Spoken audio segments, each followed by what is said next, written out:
উপজেলা নির্বাহী অফিসার মহোদয় স্বাক্ষর ও অধ্যক্ষ ভারপ্রাপ্ত স্যারের স্বাক্ষর জাল বা স্ক্যান করার কাজে আমি কোনো প্রকার জড়িত না। প্রিয় সাংবাদিক বন্ধুগণ, আমি মোহাম্মদ শফিকুল ইসলাম, পিতা মৃত্যু মোহাম্মদ গহের আলী, গ্রাম পশ্চিম বেজগ্রাম, ডাকঘর হাতীবান্ধা, উপজেলা হাতীবান্ধা, জেলা লালমনিরহাট। আপনারা নিশ্চয় অবগত আছেন যে হাতীবান্ধা মডেল কলেজটি 2004 খ্রিস্টাব্দে প্রতিষ্ঠিত হয় এবং 2005 খ্রিস্টাব্দ থেকে একাডেমিক কার্যক্রম শুরু হয়। আমি অত্র হাতীবান্ধা মডেল কলেজে 28/12/2013 ইং তারিখে নিয়োগ পাইয়া 30/12/2013 ইং তারিখে যোগদান করিয়া আমার উপর অর্পিত দায়িত্ব নিষ্ঠার সহিত পালন করিয়া আসিতেছি। প্রিয় সাংবাদিক বিন্দু, আপনারা নিশ্চয় অবগত আছেন যে বিভিন্ন সামাজিক যোগাযোগ ও পত্রিকার মাধ্যমে অধ্যক্ষ ভারপ্রাপ্ত কর্তৃক আমার বিরুদ্ধে অনিয়ম, দুর্নীতি ও সভাপতি মহোদয়ের স্বাক্ষর স্ক্যান করে 13 জন শিক্ষক কর্মচারীর ফাইল বিলের জন্য প্রেরণ করা হয়েছে মর্মে অধ্যক্ষ ভারপ্রাপ্ত সাহেব অভিযোগ করেছে। প্রিয় সাংবাদিক বন্ধুগণ, আপনাদের অবগতির জন্য জানাচ্ছি যে আমার বিরুদ্ধে অধ্যক্ষ ভারপ্রাপ্ত সভাপতি সাহেবের স্বাক্ষর স্ক্যান করে বসে যাওয়ার যে অভিযোগটি প্রচার ও প্রকাশিত হচ্ছে তা সম্পূর্ণরূপে মিথ্যা। আপনাদেরকে বিস্তারিত সত্য ঘটনা জানানোর জন্য আজকে এই সংবাদ সম্মেলন। প্রিয় সাংবাদিক বিন্দু, আপনাদের আরো অবগত করছি যে শুরু থেকে অদ্যাবধি অধ্যক্ষ প্রদত্ত যে সকল কাজ আমাকে দিয়ে করা হয়েছে সকল কাজ তিনি দেখে কারেকশন করে দিয়ে আবার গ্রহণ করেছেন। আমার চাকরিগত প্রায় 13 বছরে এ ধরনের কোনো প্রকার অভিযোগ অধ্যক্ষ থেকে পিয়ন পর্যন্ত কেউ করতে পারেনি, এমনকি কোনো স্বাক্ষর প্রমাণও কেউ দেখাতে পারবে না। প্রিয় সাংবাদিক বিন্দু, হাতীবান্ধা মডেল কলেজটি 12 জানুয়ারি 2023 ইং সালে সরকার কর্তৃক এমপিভুক্ত ঘোষণা হয়।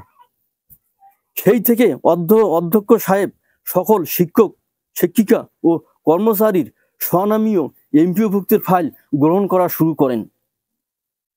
তারই ধারাবাহিকতায় আমি অফিস সহকারী হিসেবে আমার ফাইলপত্র প্রদান করি।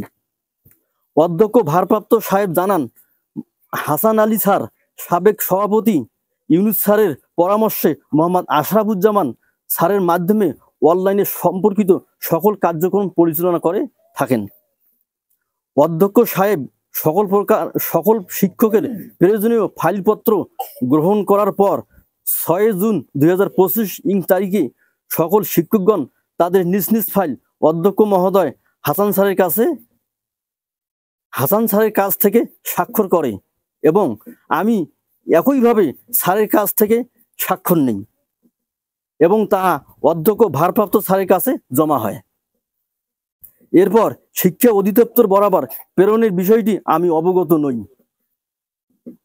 পরবর্তীতে আমার দ্বারা স্বাক্ষর স্ক্যান করে বসানোর বিষয়ে অধ্যক্ষ কর্তৃক অভিযোগ উঠলে আমি মুঠোফোনে অধ্যক্ষ ভারপ্রাপ্ত হাসান আলী স্যার ও প্রভাষক আশরাফুজ্জামান স্যারের সাথে কথা বললে তারা আমাকে বলেন, এসব দোষ আমার ঘাড়ে পড়ছে, আরো অন্যান্যদের ঘাড়ে পড়বে, এটা বলা যাবে না।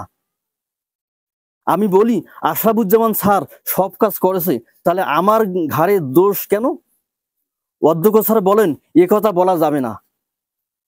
আমি আশরাফুজ্জামান স্যারকে ফোনে বলি, কাজগুলো আপনি করেছেন, স্যার অর্ডার দিয়েছে, তাহলে আমার ঘাড়ে দোষ কেন?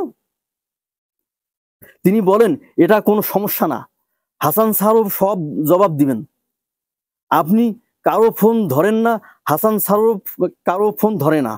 পরবর্তীতে 3 আগস্ট 2025 ইং তারিখে অধ্যক্ষ ভারপ্রাপ্ত সাহেব আমার ঘাড়ে দোষ চাপায় আমাকে শোকজ প্রদান করেন।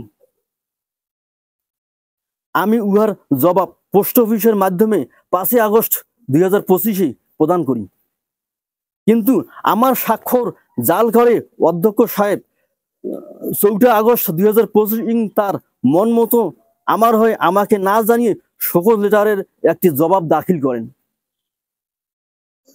অধ্যক্ষ স্যার ও আশরাফুজ্জামান স্যারের সাথে আমার কথা বলার কল রেকর্ড আমি আপনাদের সামনে উপস্থাপন করিলাম। প্রিয় সাংবাদিক বন্ধুগণ, আমি একজন নিরীহ ব্যক্তি।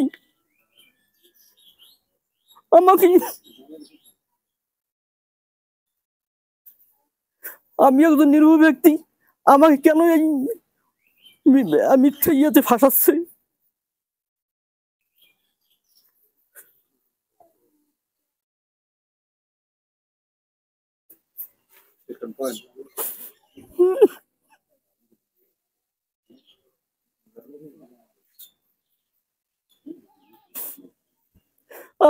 আমি একজন নিরীহ ব্যক্তি, অতি সাধারণ জীবনযাপন করে আসিতেছি। এলাকাবাসী ও পরিচিত ও অপরিচিত সকল শ্রেণীর ধর্ম ও পেশার মানুষের কাছে আমার প্রতি ভালোবাসা, সম্মান, ভালো কাজের সহযোগিতার কারণে আমি তাদের কাছে ঋণী। আমি মহান আল্লাহ পাকের একজন অতি গুনাহগার বান্দা। আমি হালাল পথে জীবনযাপন করি। আমি কোনো প্রকার দুর্নীতির সাথে জড়িত ছিলাম না, এখনো নই, ভবিষ্যতেও থাকবো না ইনশাল্লাহ। উপজেলা নির্বাহী অফিসার মহোদয় স্বাক্ষর ও অধ্যক্ষ ভারপ্রাপ্ত স্যারের স্বাক্ষর জাল বা স্ক্যান করার কাজে আমি কোনো প্রকার জড়িত না। অধ্যক্ষ কর্তৃক যা প্রচার করে আমার সম্মান, সুনাম, ন্যায়নিষ্ঠা ও সততাকে কলুষিত করার অপচেষ্টা চালানো হচ্ছে, আমি তার তীব্র ঘৃণা ও প্রতিবাদ জানাচ্ছি। আমি ভবিষ্যতে এরূপ কাজ থেকে বিরত থাকার জন্য আহ্বান করছি। আমাকে রংপুরে ডাকাইছে ঠিক আছে, কিন্তু আমার শোকজের জবাবটা ওনারা লিখছি। আমাকে শোকজের জবাবটা আমি নিজে লিখে দেবো, ওনারা লিখবে, হাসান স্যার লিখবি কেন? লেখার পর আমি চলে যাচ্ছি। স্বাক্ষর আমি দেইনি, স্বাক্ষরটা স্ক্যান করে পাঠাইছি। হ্যাঁ, হাসান স্যারই করছে। জবাবটা শোকজ করছে আমার, আমি তো আমার মন মতো আমি জবাব দেব, আমার মনের মতো তো আমি জবাব দেব। জবাবটা হাসান স্যার লিখবি কেন? ওই কবিটাতে বললাম ওনারা মনের ইচ্ছে মতো লিখছি, লেখি আমার সইটা স্ক্যান করে বসাইছি।